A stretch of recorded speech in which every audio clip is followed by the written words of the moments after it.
we're spending so much time watching the Canucks put us to sleep and just make us miserable that like Connor McDavid and Leon Draisaitl are going to score. Leon Draisaitl is going to score 50 and 50.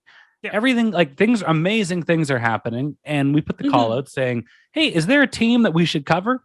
And I believe the first person to respond that I read was E Prime, who's a Red Wings fan.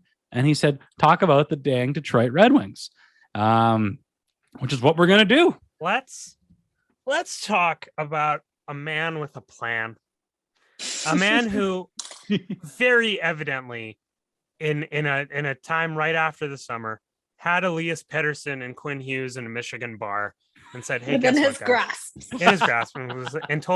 He just told him, listen, guys, you need to poison the well. And if you poison the well, I can get you to Detroit. But you look at what Detroit is doing, man. Like, oh my God, like their pain is now actually meaning something. Yeah. And they're like, you look at Lucas Raymond, you look at Moritz Seider, Dylan Larkin has a new energy. Tyler Bertuzzi didn't take the Bill Gates vaccine and he's thriving because trust me, we are the most anti-vax podcast you can find.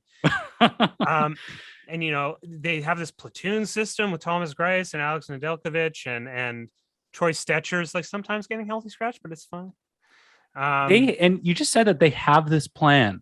And one thing I love about the Detroit Red Wings is where like Dylan Larkin has been their next guy for many years. He's their captain right now.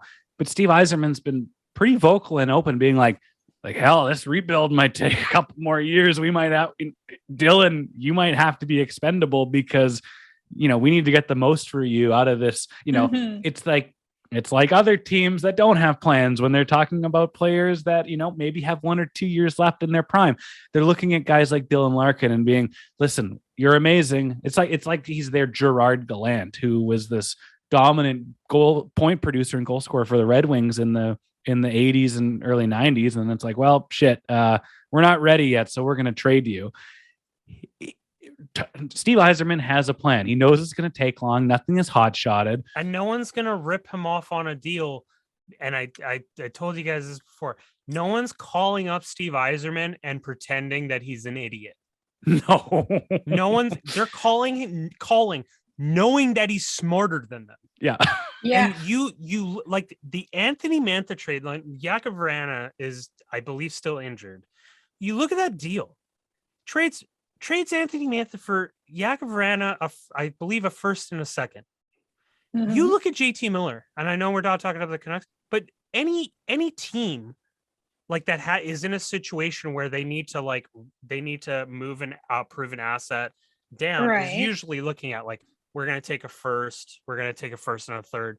How Steve Yzerman managed to be like, yeah, we're going to take your also young 20 goal scoring winger and you're giving us a first and you're giving us a second. Madness, because you sit there on the phone with him and you're like, I don't want to make myself look like an idiot in front of Steve, so I'm going to give him extra stuff. So he knows I respect him.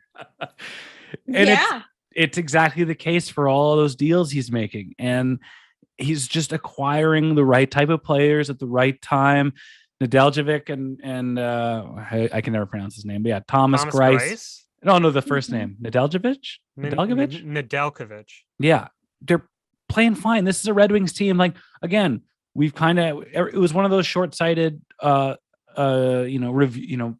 of a team. Oh, they'll be terrible because they were terrible last year. They were terrible the year before. They're going to keep being terrible. And now, you know what? They're believing in Bladshill's system, which seems to be a common trend. You know what? You might not have the best team on paper or what you think, but for a team to believe in what you're doing, you know, everybody wanted him fired last year and they didn't do it because Yzerman believes in them and likes what he's seeing from them. Yeah. It's great to see. And the Red Wings currently have 10. The Red Wings themselves have drafted 10 players in their current lineup. And, you know, and they also have a lot of Tampa Bay Lightning drafted players, which I find a little intriguing. It's pretty great. It's pretty great. He's like washing Tampa's money. Yeah, but if you've done something right. Yeah.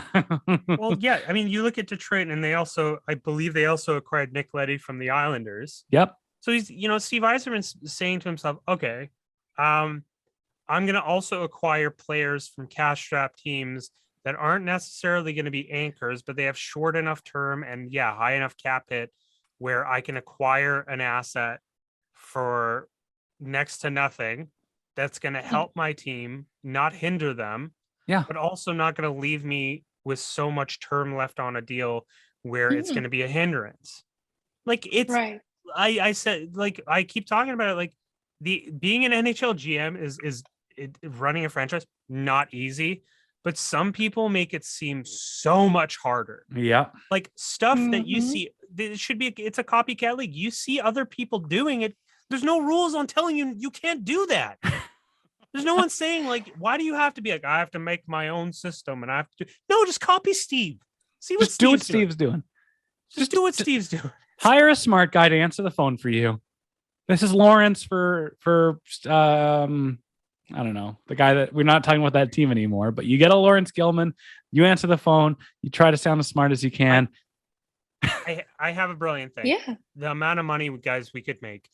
All we have to do is load all of Steve Yzerman's moves into like an AI, like one of those bots, and just have a bot run a team. Just a Steve Yzerman bot. What could go, I mean, he's there's enough data out there on him. It's gonna work. I love the Red Wings, man. They're also the best jerseys in the best jerseys in the NHL. Detroit. You don't think it's New Jersey? The jersey. Man, what jersey pants?